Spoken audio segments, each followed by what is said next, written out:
So today on the pod, we've got Joe Greene. He's an entrepreneur, he's only 25, and he's already made a solid name for himself in our local city. At the age of only 18, he was the strength and conditioning coach for the rugby team Worcester Warriors, and by 23, he'd opened his own community-driven gym on the High Street. Roll the clip. Well, I don't know where do I start. Joe, 24, obviously known you a while. I own a gym. We're about a year deep into it now. Yeah. Well, to be fair, like we're 12 months into properly opening. Like probably similar to this, it took a lot longer to get it cancelled. The teething processes are ridiculous. But yeah, so I've known you yonks. Since way back in the day. Yeah, when I used to be a trouble cause and you used to be probably even a bigger trouble cause. How did we two meet then? Mate, well, we went to same sixth form, didn't we? We ended up in all our same threes.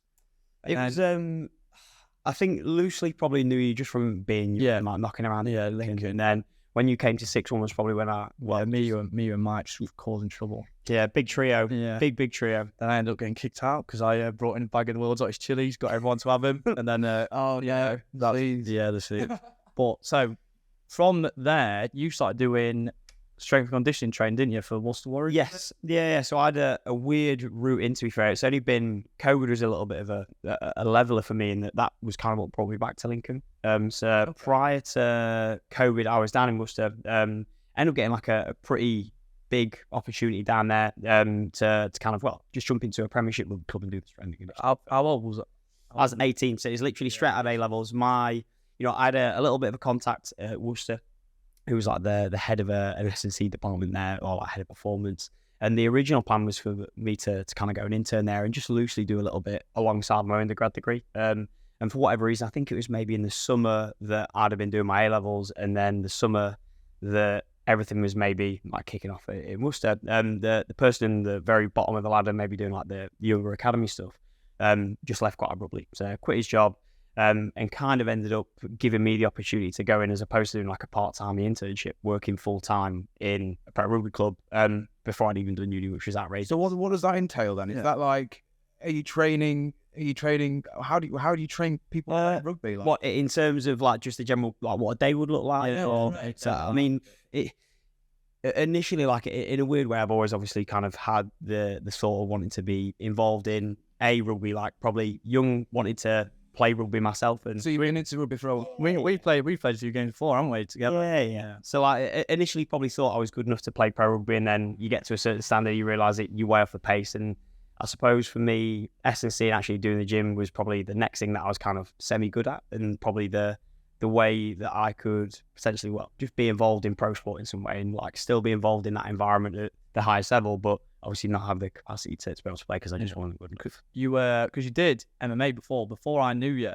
That's how I knew of you, because I knew of Joe as this bastard who did something like, don't correct me if I'm wrong, was you 14? You did a tournament against like 18-year-olds? Yeah, I was, that was like my childhood sport. Yeah. So like prior to rugby, like did MMA for pretty much my entire childhood, and to be fair, without too much, I was fairly good at it. Like I was competing really, really well, and it was probably at a time where it wasn't as popular and as like readily available as it was now. To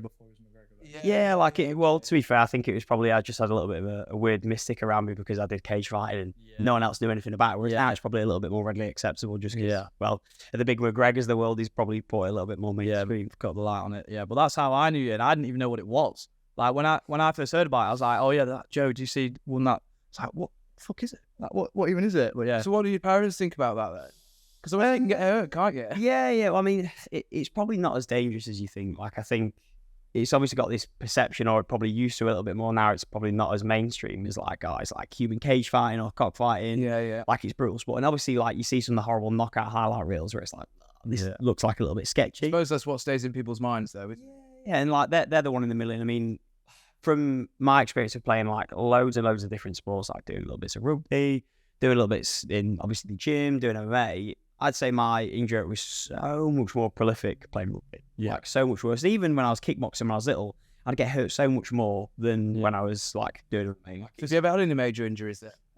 I've been really, really lucky. Like just little niggles with like, it's obviously really, really high training volume. Like, trying to train to do everything. You've got grappling, striking, got conditioning. Yeah. Like it's more just overuse injuries and getting little niggles, but thankfully, touch wood, nothing as of yet really serious. But I definitely got a lot more like battered from playing rugby and probably doing other contact sports than I did MMA. It's because in rugby sometimes you're not even expecting it. Like you can get hit from the side, mate, and if you're not expecting it, it's going to do you. Whereas you are, like I did that box match a week, you know you're going to get it, so you sort of anticipating it happening, and you can prepare yourself for it. It's like if you get hit from the side by a bloke who's about 100 kilos, you're going to feel it. It's brutal, mate. I think I only probably got a real appreciation for how much people put their body through when obviously you end up seeing it like the pros, and like it's literally like car crashes a game, multiple car crashes a game that people are putting their body through. And I mean, obviously, like getting kicked and getting smacked isn't ideal, but the level of impact that you're probably tolerating in like, well, just general training is in comparison to like a rugby week on week schedule is nowhere near. Like it's incomparable. So so you did your degree, didn't you? Did you do your degree? Yeah, so I did my undergrad at Worcester for 3 years, and then Here's Eric. Cheers. Drop one, Joe. Mate, that'd be ace if I could. I'm roasting. Oh, mate, it's big. We're in the hot seat, mate. Beautiful. We're in the hot seat. Yeah. So your degree was in? Yes, I did my undergrad in exercise science or sport and exercise science, which was fine. Wasn't really relevant, or I didn't feel like particularly relevant until maybe the last year, which is nuts. Like, I mean, different degrees have different outputs, and I think probably Worcester as a uni wasn't like, I don't know, a really, really high level degree program, which probably worked in my favour a little bit in that it actually allowed me to be able to work full time at Warriors. I think if I was going into like a red brick where you just get absolutely hammered, I probably wouldn't have been able to tolerate everything. And I mean, I was juggling it at the same time. Oh, massively. I mean, it was pretty much a breaking point for me anyway. Like, it was horrendous working weeks anyway with Worcester. Like, it'd be 50, 60-hour weeks, and then you're having to go to your lectures, like get in early to do your uni work. You've obviously got assignments and stuff. Like, it was pretty relentless. But all fucking shifting, aren't you? Yeah. Like, and it does make it a little bit easier when you're doing something you really enjoy. Like, it didn't ever feel like a chore. Like, I mean, you'll know, like you said, from sixth form, like, we're both horrific, and I was so unengaged in everything. But yeah, we were so like switched on, but it's the stuff that we were doing we didn't as much want to do. You've got to find what you want to do, and then work doesn't feel like work. It's like what you do now. I bet you every day you don't even feel like no. But when you're in college or you're in school or in any education, you're being told to do something. You're never really going to be as invested in it as going on your own little venture. So were you? That was about 3 years then, was it? So 3 years undergrad. I then went straight into my masters off the back of it. So I was at 5. I think it was 5 or 6 seasons I was at Warriors. How old are we now? So 18 straight through to 21. I was doing undergrad and working full time, and just generally had a little bump up in like little progressions because people left or got fired or whatever it was. And then it got to a point where, well, next general progressive stage, I mean, S&C is pretty competitive. So I ended up doing my masters in the hope of trying to get the next little rung up on the ladder. And then towards the back end of my masters, that was when COVID hit. So I was doing like the remainder and the last little bit of my masters virtually, and then was, on furlough with Warriors. We'll get into business a bit later. Yeah. But do you think, because obviously there'll be a lot of younger people watching, do you think that you would be where you are now if you did go and do your masters and all of the training? Do you think it's helped in any way? Or yeah, massive, really. And you say okay. It's I think it's interesting in that personal training as a general field has a really low barrier to entry. Like, you probably both know, like, you could probably go and do maybe a 6 to 8 week course, which is absolutely fine. Like, and you can learn the basics and the fundamentals of how to train people, but it probably doesn't give you a really broad enough understanding of like everything. Like, obviously, I say like it wasn't particularly relevant my first couple of years probably undergrad, but it's almost like the underpinnings, like, it's really fucking boring. Like, you are learning like really, really basic and like very drawn out concepts, but then that probably sets you up to actually understand high level concepts. And without that, you probably don't actually get to understand what you're doing and why you're doing it, and be able to actually resonate with everything that you do, probably from a more interesting standpoint. Like, it's really, really easy from a learning perspective, especially in training, to be like, I want to try and use this sexy new method, or I don't know, I want to use X, Y, and Z. But if you don't actually understand the very principles that kind of underpin it, then the whys. Yeah, like, your understanding is always going to be so limited. So, I mean, from a perspective of me being at Worcester, I had to do that. Like, I mean, S&C is really competitive. Probably like masters is baseline now. Like, if you don't have a masters, then you're probably not getting a job in pro sport or really doing anything I don't know, at that level, where that's obviously just general progression throughout the field. Obviously, you don't need that to be a PT, and it's a very expensive way of doing it. It probably wouldn't be the best way if you were thinking, right, I want to set out a gym.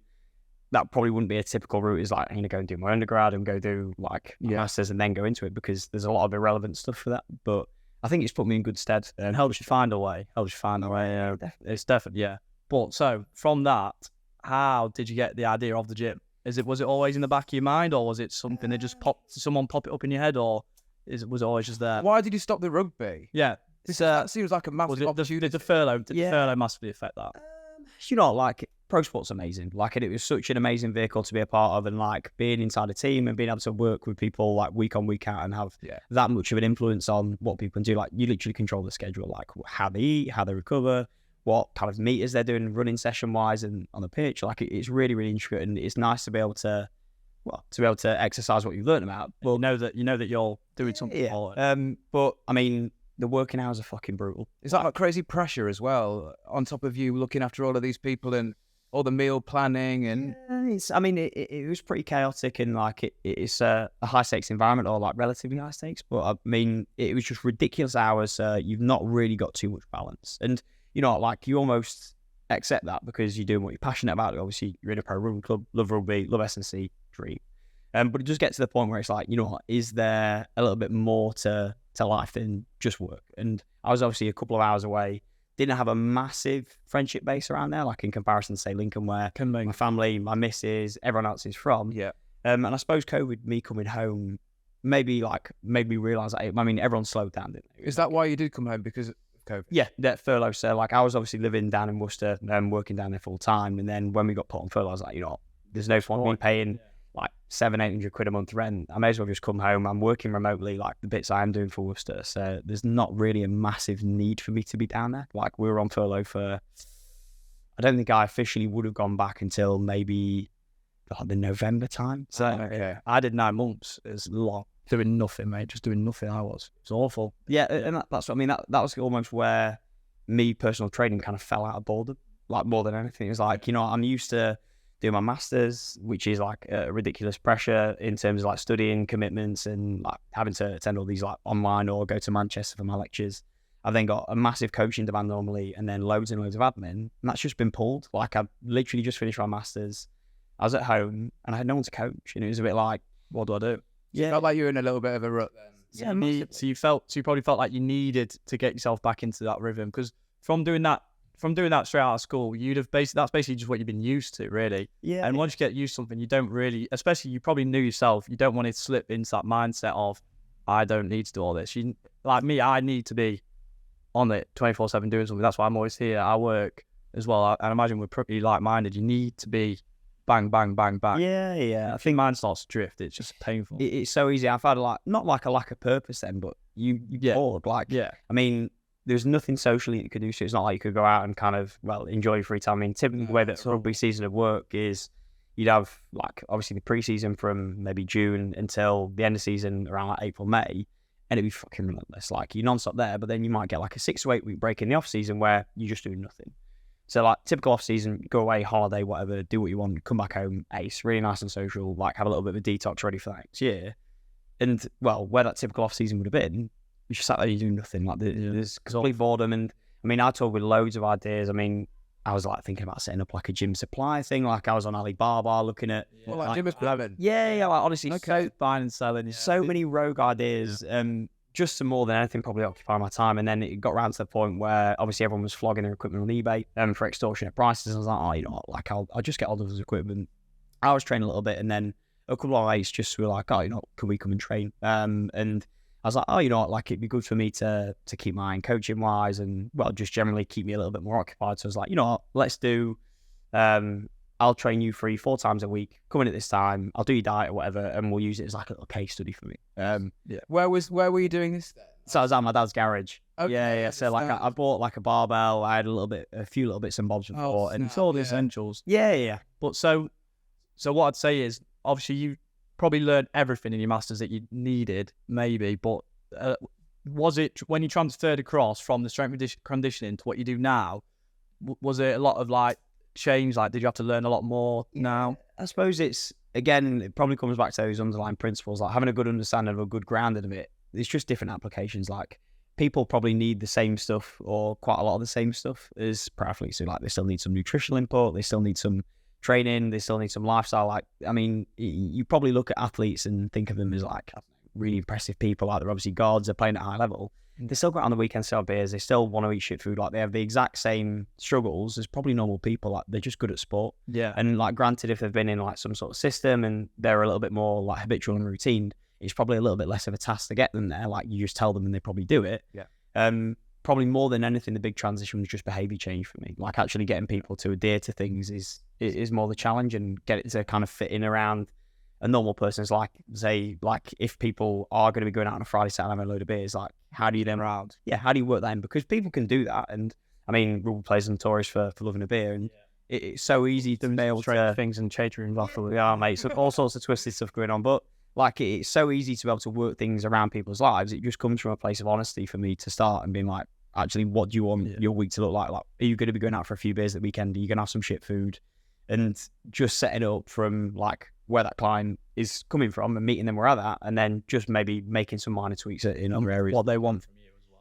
Yeah, 100%. So you bought all this gear then, the basics, Yeah. in your dad's garage, got some mates, we're training how many times a week? So it was 3 of my mates, Jake, Sam and Rob, and we were just training 4 times a week. And you know, like sometimes I'd jump in with them. It wasn't anything paid, it wasn't anything serious. No. I think they were probably bored as well because it was obviously lockdown and gyms were still restricted. So it was like, well, but they were loving that they could work out. yeah, exactly. They're chopping it a bit. At 1 walk a day. And Yeah, exactly. So that was it. And then it got to the point where we started kind of opening things up, and obviously people were going out a little bit more. Yeah. They could go get a haircut and stuff, and people just generally could socialise. And obviously they were just talking to people and go like, oh yeah, we'll train at Joe's. And just naturally that kind of gravitated to people kind of asking me and being like, oh, can I come and train? Word of mouth. Yeah, of course. that was the big, like I didn't have any social media presence, or like for me initially this was still in the mindset of I'm going back to Worcester, I'm just doing this to keep me busy and occupied and not fall off the rails and kind of keep my eye on from. So you were planning on going back then? Yeah, 100%. Wow. At what point did it turn? Well, yeah. Now we need to talk about grid now, don't we? When did you come up with the idea? And well, you know, like it was a long drawn out process to start with. Of like gradually building up. Like people more and more were like, oh, can I come? And to the garage gym. Yeah, to the garage. So I was pretty much operating. Garage can only hold so many. Yeah. Well, so like I was doing pretty much 1-to-1 PT and full time out there. So like that just naturally kind of organically built up. And like my first inquiry, people were like, oh, like I'll pay you, and I wasn't even considering that it was going to be like a paid thing. I was thinking, oh, you know, I don't really know whether I want another client. Like I'm all right with just trading my 3 mates. And they're like, oh no, I'll pay you, like send me your price list. I was like, oh, okay, cool. I didn't got one. Well, I just said, I was like, oh yeah, I'll PDF it over to you. And then literally just jumped on Canva, made up a little price list, sent it over, and then it was like, yeah, cool, I'll go into this package. And it was like, oh. So they were just all mates then that were like, I do want to take this training thing seriously. I want to get in better shape. I want to eat better. Yeah, massively. I think it was probably, it came at quite a nice period for me and everyone else as well, where you've not been able to do anything for 6 weeks. Like everyone has just been sitting on Xbox Live, eating like a twat, and coming out of it, you're like, oh, like, I want what I haven't been able to have, which is probably A, socialising, and B, actually being able to go back into the gym if you were probably training before. But that first one was funny. It was like, oh, I love that package. Oh, the deluxe. The triple gold. We are positive on that is. Positive on that. Yeah, and then it just naturally kind of gravitated from there. So, I mean, I was hoping, and the big reason why I did my masters was for a progression at work.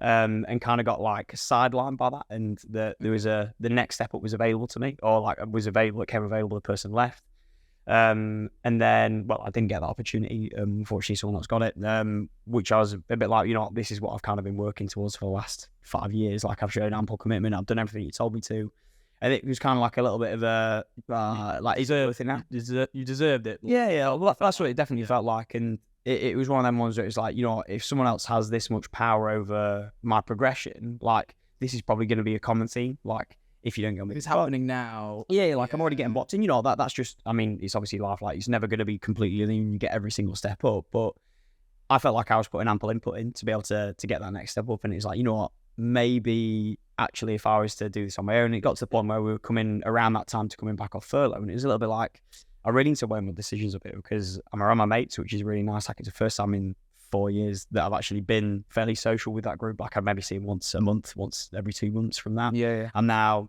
like with my missus a little bit more. Like we're not having to drive 2 hours to see each other. I'm around my family, and I'm earning much more better money.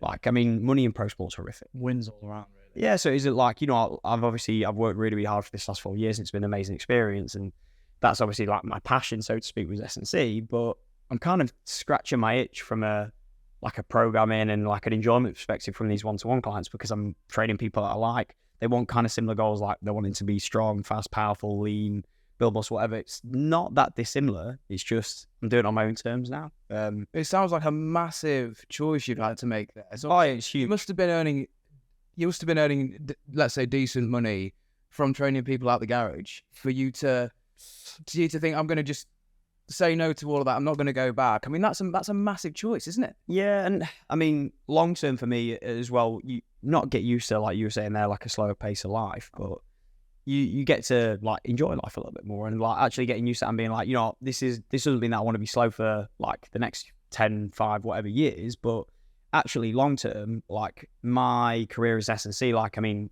older heads of S&C, where they're like heads of department, they're like in their 40s and stuff, they've got kids, they've got wives, but they're still working the horrific hours where it's like, you know what, there's no scalability in this. Like, So where'd you go? Where'd you branch out? Is now because you are your own boss, there's so much flexibility for what you can do with it. You've got so many choice and opportunities now. Like you are the one who basically makes the decisions. And yeah. have you got any?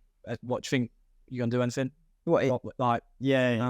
It's tough. Like I think initially it was almost like you are tied into this and you're expected to work these horrific hours, and then coming back out of it. And I mean, we'll get onto it in a bit, but I mean, being self-employed is not the fairy tale that you think of. You think, oh, you know, I'm going to be my own boss. I can be really flexible. Like, yeah, like, and in reality, I'm working more hours than I was at Worcester, but I know that long term, that long term, that's going to be for like a high purpose. Like I can scale that. I can remove myself.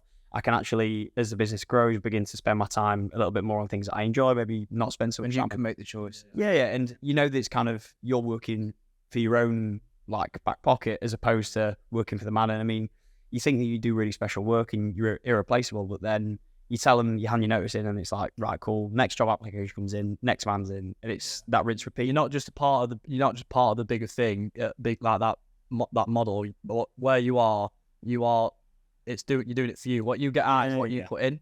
So 100% of what you put inside gym is what you're getting out. Yeah, you know, eventually. Yeah, 100%. I mean, did you ever have any kind of previous experiences before you went kind of self-employed doing everything? Or? Well, yeah, obviously it was. My dad always says that he took a bite of humble pie, because he tells me that, you know, Alex, go to uni and go and sort this out and go and do what everybody else is doing. And I said to him, no, I'm going to take a gap year, which obviously a lot of people just go traveling. And I just sort of pretended, if you like, that YouTube was my main job. And in that year, everything just went bang.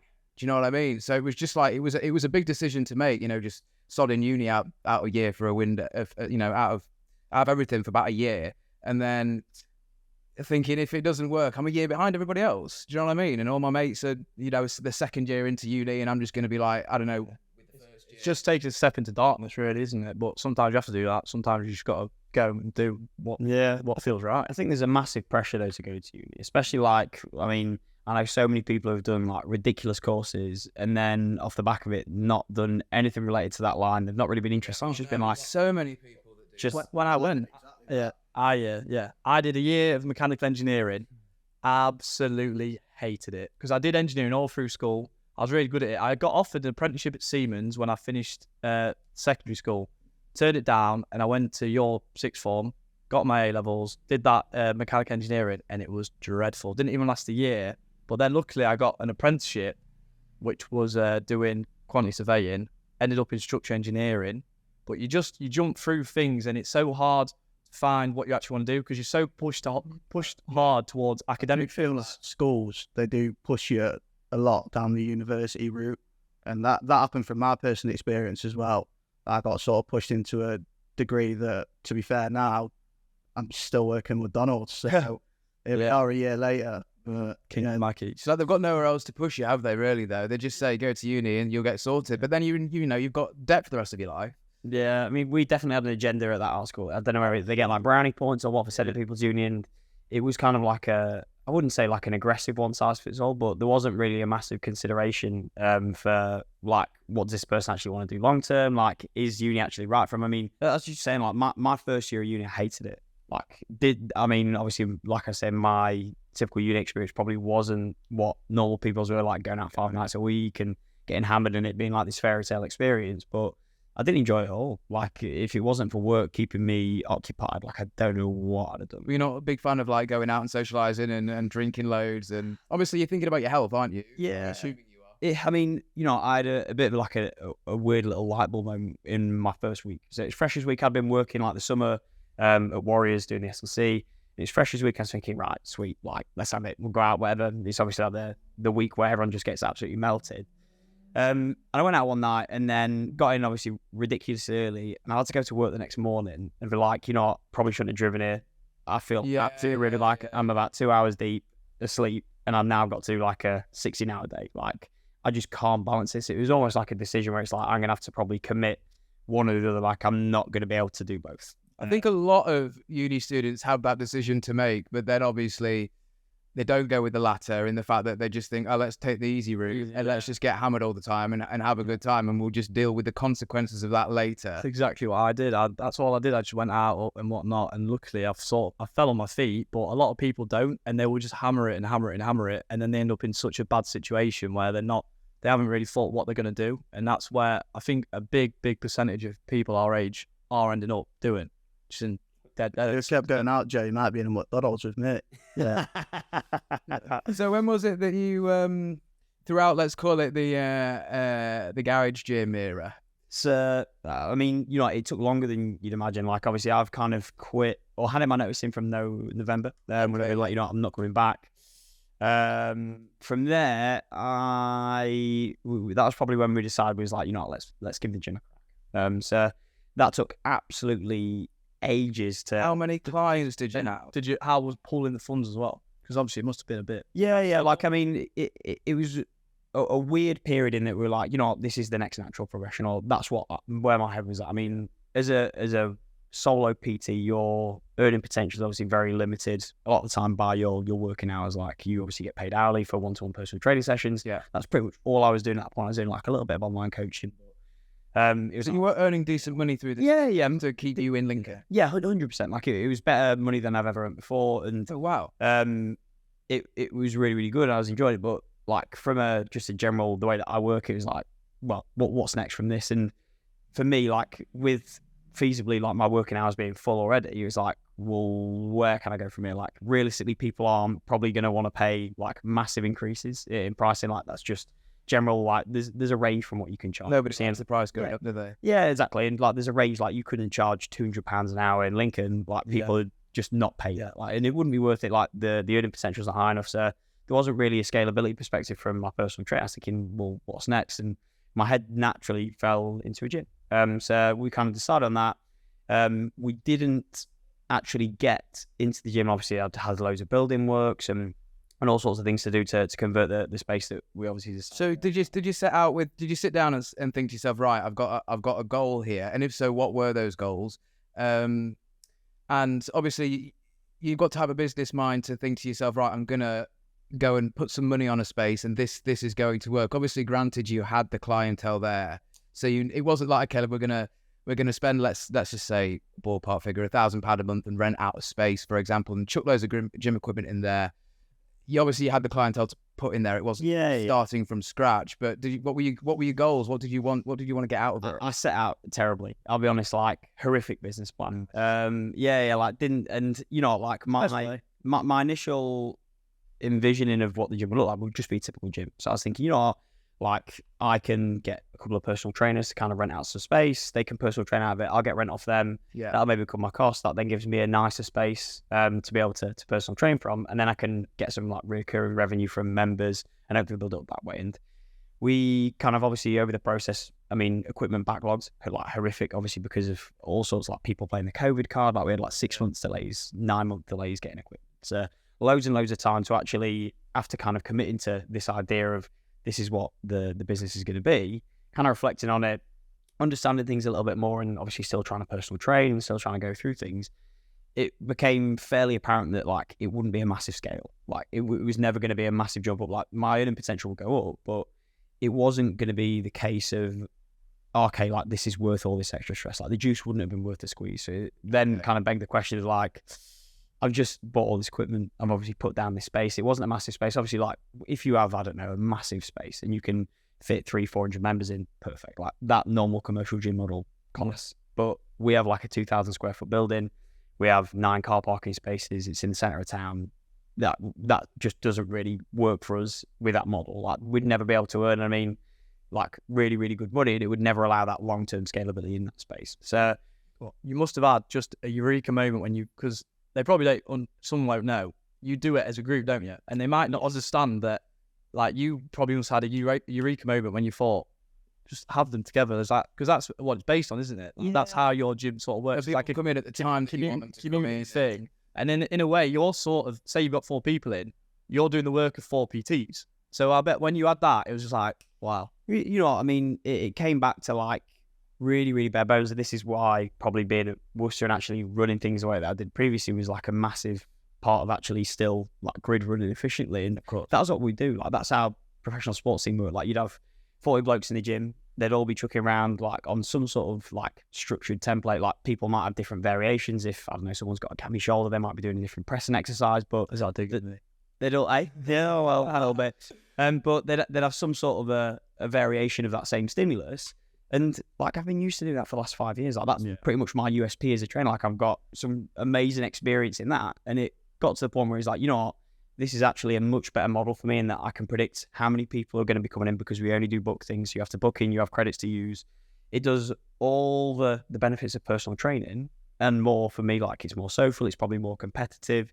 And it's much more scalable for me in that I can see like 6 people at a time. There's a lot of extra aspects to it, isn't it? When you've got other, say you're one-on-one, you might feel a bit like nervous, you might feel a bit anxious just with one person. When you're there together, not only are you training against each other, you're training with each other. So you got each other pushing you, and it's less like anxious. Like some people, I think a lot more people one-on-one don't want to push themselves. Though that's it's good thing. It's a weird one. I think a lot of people, when you say like group-based training or like classes, a lot of people call them, have this weird kind of perception of like what goes on in normal commercial gyms, and that might be like a body pump class in total fitness. It might be like, I don't know, like spinning or something, and it's really, really frustrating for us as a brand to be able to, to be tarred with that same kind of brush, because it's completely different service. Like everything that we do is very coach-led. It's not just being a jester and shouting at people, and it is a completely different process. It's hard to be able to explain it without someone actually experiencing a session. But more than anything, it was just trying to, still give people what they want and need. And I mean, 90% of people probably need the same thing, just applied differently and uniquely to them. So if we were all doing a session, the 3 of us, we probably all should do some sort of squat variation, some sort of hinge variation, push and pull.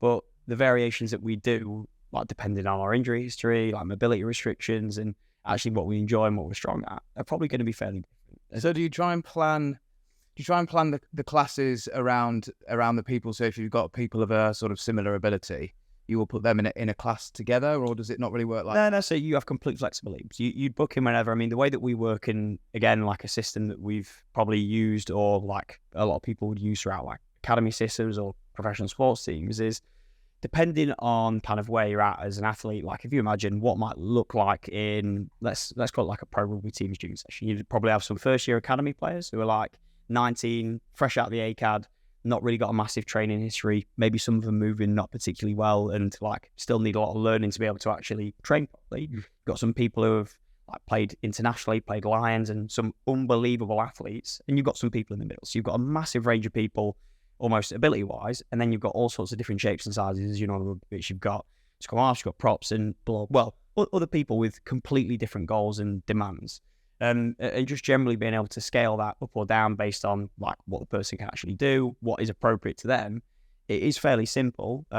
It just needs you to be able to kind of react and do that on like a session by session basis. I mean, the big thing for us is probably that coach-led capacity. Like I think that's probably where a lot of value is actually being coached as an individual, interpersonal relationship with you. Yeah, massively, and like actually just understanding that person's limitations. Like if you were to come in, I'd know that you had like a dodgy rotator cuff, so we're maybe going to give you a different pressing variation that stresses that less. Or if you had a dodgy knee, we'd do a different squat variation to understand. And we have like a booking system that allows us to be able to kind of make notes on that. And for when people are coming in, we can have a little scroll, but okay, cool, Mitch is in, add shoulder, I'm going to modify this in this way, and have some sort of a framework and a structure that allows us to be able to, well, just manipulate things on a session by session basis on the fly. It's like the people that walk in, they're not just someone who's just coming in to join a class. You know them on a personal level. They're more than just a client in the spin class. And there's a lot more to it. And so in your package, what do you get? Like what? Because there's a lot more to it than just the trainers, isn't there? Yeah, so I mean, you get small group personal training, which is kind of our more strength oriented and coach led. So that's 6 people.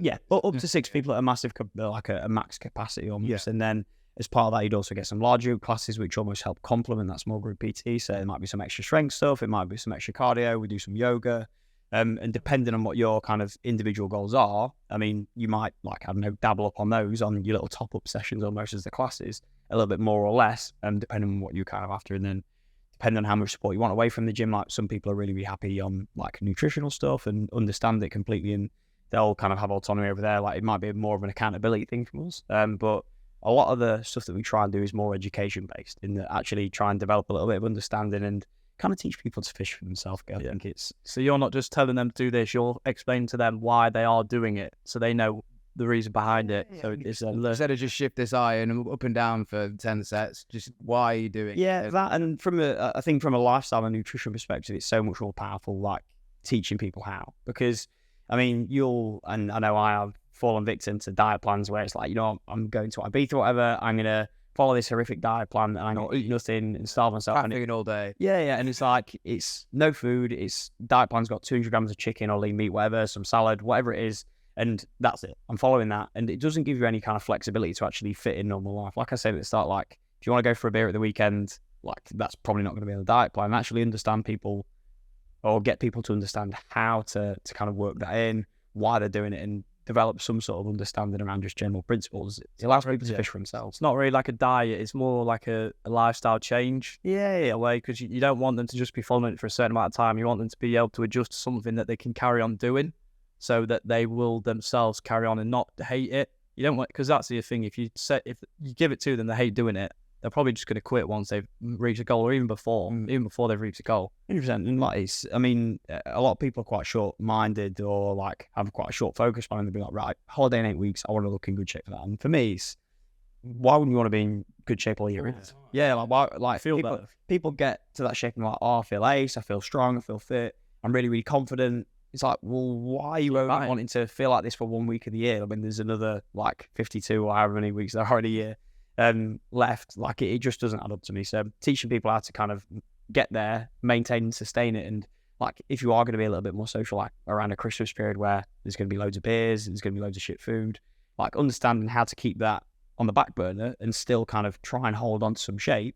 I mean, there's always going to be fluctuations. Like it's never going to be all systems go. Yeah, and just learn how to fluctuate. So obviously it's not just training in the gym, it's nutrition and meal plans that you do as well. So what would you say is like the ratio of, for somebody to get fit and healthy, would you say it's a 50-50 split between nutrition and actually working out, or would you say you need to focus on the nutrition side of it more and eat to your calories? And I mean, it completely depends on what your goals are. Like, I mean, fat loss is going to be so heavily determined by what you intake. Like, you can train all you want, but if you're eating like more than you're obviously inputting, or that you inputting more than you're outputting, like it's not going to work. Like it's a balance that. But if you actually want to feel fitter, stronger, maybe put some muscle mass on, like without that training stimulus, you're not going to be able to do any of them. So I'd say it completely depends on the goal. I would say, from personal experience, a lot of people's positive habits nutritionally stem off the back of positive experiences with training. So when people get into a good routine with training, think, you know what, I'm enjoying this, it almost positively influences their decisions with food. So it's like, I've just been to the gym, I don't want to eat shit because I'm going to ruin all my progress, as opposed to thinking, okay, like I'm trying to stick to this diet, and then get into the gym, you've got no energy, you're not, like it almost positively connotates, or not connotates, snowballs, as opposed to negatively snowballing the other way around. Because I assume you get a lot of people in that would say, okay, I want to build muscle mass, but at the same time I want to lose fat. And I bet you think, I assume that's a difficult thing to do. Obviously, I'd train a little bit myself and I'm a little bit educated on it, but I would know that if you wanted to put muscle mass on, lean bulk. You've got to have the calories in there. So do you look at this and think you want to do a plan for that? How does it operate? Well, in terms of just generally like how we operate as a business? Yeah, so let's just say Joe comes in and he says to you, I want to get bigger arms and I want to get bigger shoulders and bigger chest and everything, and I just want to lose a bit of the puppy fat around my body, for example. What would you then go away and do, and what would you need to get from them? Would you have just have a look at them and see what they're like, or would you get them in the gym? And I mean, it completely depends again, like where that person's coming from. So say if you've never been in the gym before in your life and you're wanting to put a little bit of muscle mass on and kind of aggressively recomp, so muscle mass and body fat drop, fairly achievable, because you're in that honeymoon stage of training where anything works and it works really quick, which is a nice place to be. Yeah. But then if it's maybe someone like yourself who's maybe a little bit more experienced, you're coming in thinking, I want to do both, it's maybe just addressing that expectation, be like, you know what, you will be able to do it. It might be quite slow progress, and here are the things you need to think about. So, I mean, we have like a little one-to-one consultation or a little onboarding meeting where we go through people's goals, get them set up on a booking system, and kind of address any issues like that. Like if it is, you know, I want to put 10 kilos of muscle mass on and drop 10 kilos of fat sequentially, be like, well, you know, maybe need to rein those goals in a tiny bit.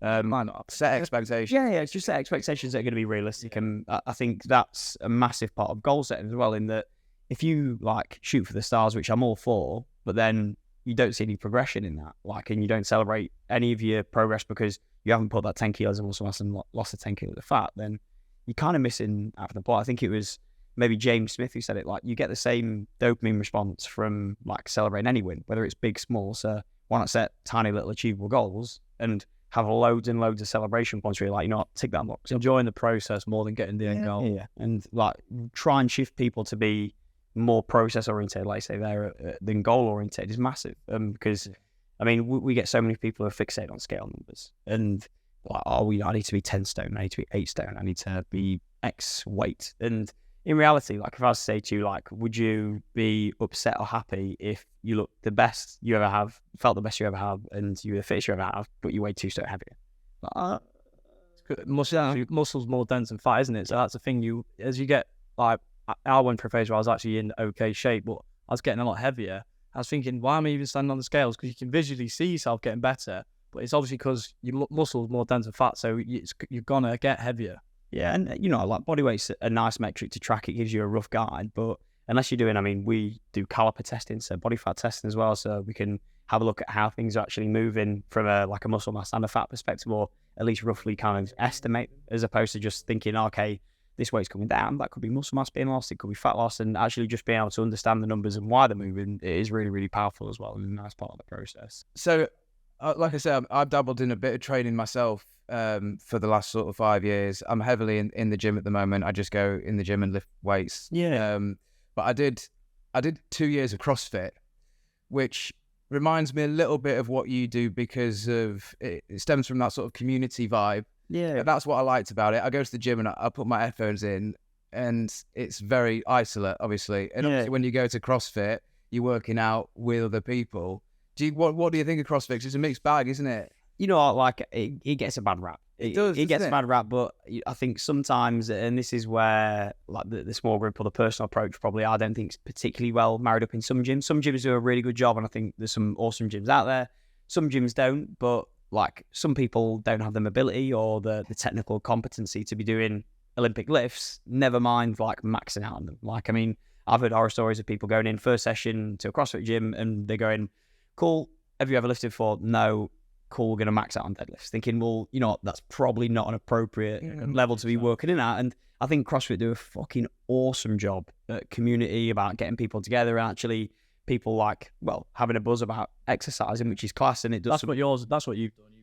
You're trying to merge the two together, aren't you, basically? Yeah. The community aspect of it and gym is what you trying to build. Just give people an appropriate level of what they actually want. Like, I mean, you know, again, CrossFit class for community and everything, but I think sometimes when the prescription side of things, when they're throwing people into like high rep Olympic lifts, like max out stuff when they've not really even learned the pattern, it's just inappropriate. And that's where people get injured and have horror stories from CrossFit. And I mean, we're obviously trying to pinch little bits from different places. Like there's things that I've taken from Worcester, there's things that we've taken from CrossFit, there's things we've taken from all loads of different things, like even non-fits. Circuits and whatnot. Yeah, like loads and loads of different things that we've pinched. And I mean, we've tried to be our own brand almost, and like not necessarily try and go off the same path as other gyms. And I mean, we are a different model, so we try to just do our own thing with it, really. I think you have massively done that, really, because when you look into like Lincoln, for example, there's nowhere that does it, and I think that's why you've done so well, because you've hit it so hard and it's so different. And obviously, people are getting results. You're branding it well. You're putting it out well on social media, and it's just very like everyone. When you see it, you can see everyone's very involved. It's a very involved. It's got people like guidance, don't they? And you're offering that guidance. I know what exercises to do, but sometimes I get into the gym and I'm like, right, what am I going to do? It's not the best start, is it? Yeah. And I mean, again, there's so many different pain points from commercial gyms. Like, again, if you have no structure, no guidance, it's so easy to go in and kind of not half-arse a workout, but if you don't have any structures to follow, then you don't have anywhere to change from. Like, if you don't have something that you're doing, it's hard to be like, okay, how can we improve this? Because you've not got anything to kind of go from. So I think people generally do better when they've got a little bit of guidance, and like you say, actually having something to follow. You come in, you don't even have to think about it like you even running a business your own. Like, you've probably got a million other things coming into your head, and it takes that stress away from you. You don't have to think about what you're doing that day. You just rock up, you're getting coached and taken through a process, and you know that you're going to get a good session in. And just having confidence in that you can turn up and get some work in it is really, really good. And obviously all the meal planning as well. Yeah. It's the whole shebang. It's literally everything in the all in one, all rolled into one, isn't it? Yeah, Everything you need to get good results. Where can the people find you? Yeah, that's right. So for the gym, our Instagram is grid.gym. For me personally, or like my coaching stuff that I do, which is kind of decentralized from the gym for people who kind of aren't based around Lincoln, is joegreene.coaching on Insta, and then I'm pretty sure the exact same tags on Facebook. Yeah. Our website is www.grid-gym.com, I want to say, I think. Yeah. But to be fair, correct it on or put it in the link on the thing below. Yeah, I got the last thing.